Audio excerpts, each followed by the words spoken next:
Abstract Technology is an educational tech agency specialized in supporting clients who choose OpenEdX as their LMS.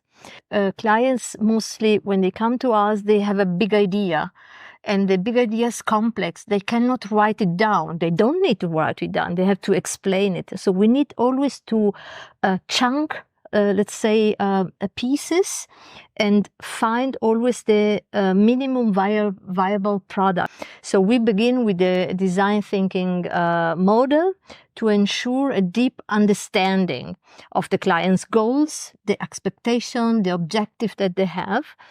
The second is to come together in as many workshops we need, we do it.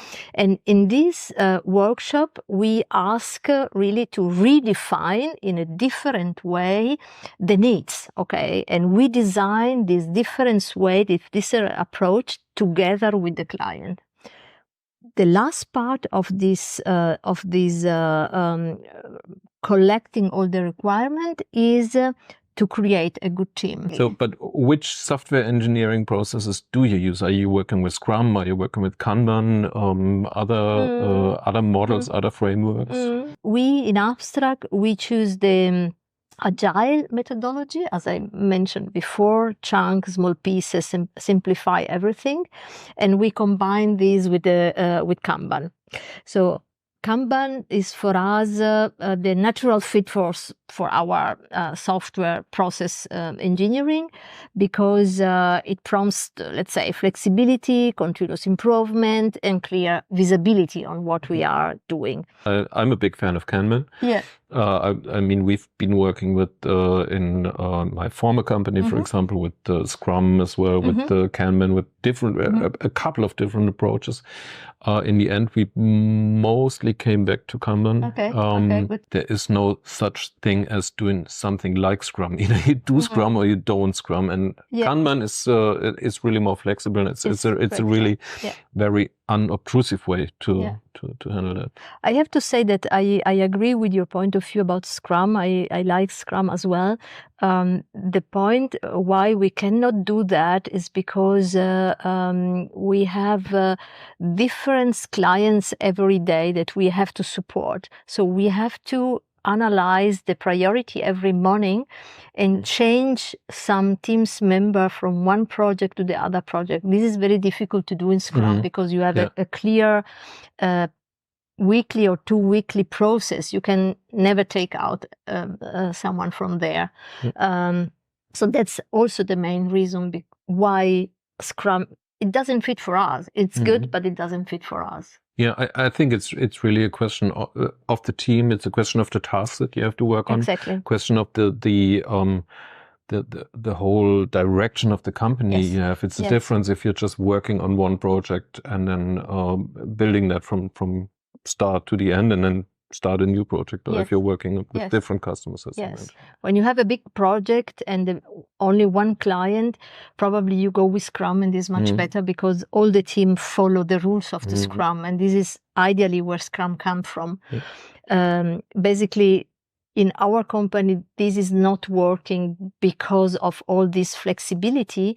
We have to, or we want to offer to our client that when they have an important request, we stop another project and we help the client, and then we go back again, instead of, let's say, forcing the client to wait a week until we fix maybe a small things that is blocking the client as well. So that's the flexibility and the agility that we try to keep running. How are you living this process, this Kanban process? So are you using particular tools to do that? I mean, I like personally, if I would have the choice to do it, I would always prefer the board in the kitchen, like where you pin the sticky post. But that doesn't work if you work with a customer, for example, and it doesn't work if you have a remote team or remote team members. And so how are you living this process?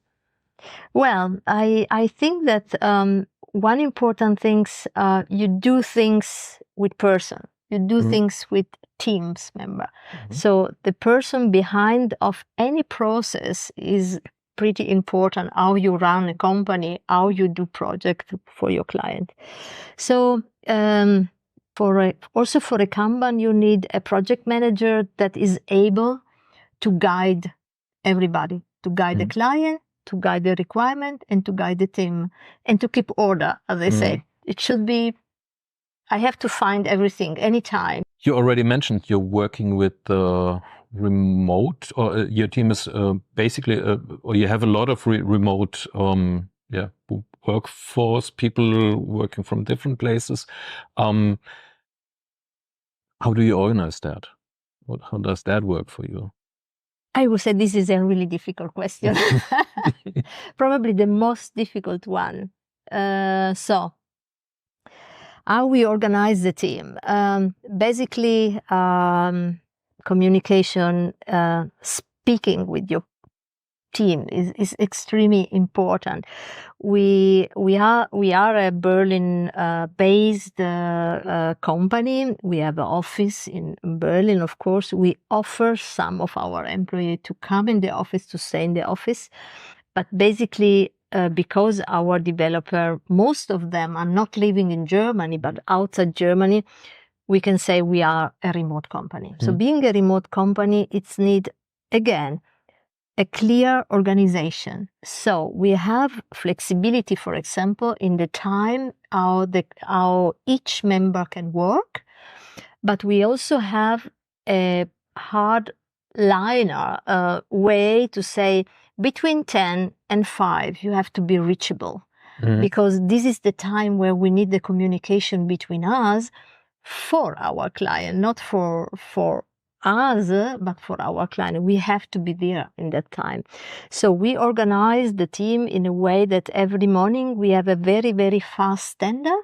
The stand-up help us to align each other and to understand the blockers. So flexibility for remote working is essential for everybody, because we have also different culture and different language behind, from India, South Africa, Italy, Venezuela, and many countries, Spain. On the other side, also in this flexibility, you need some rules.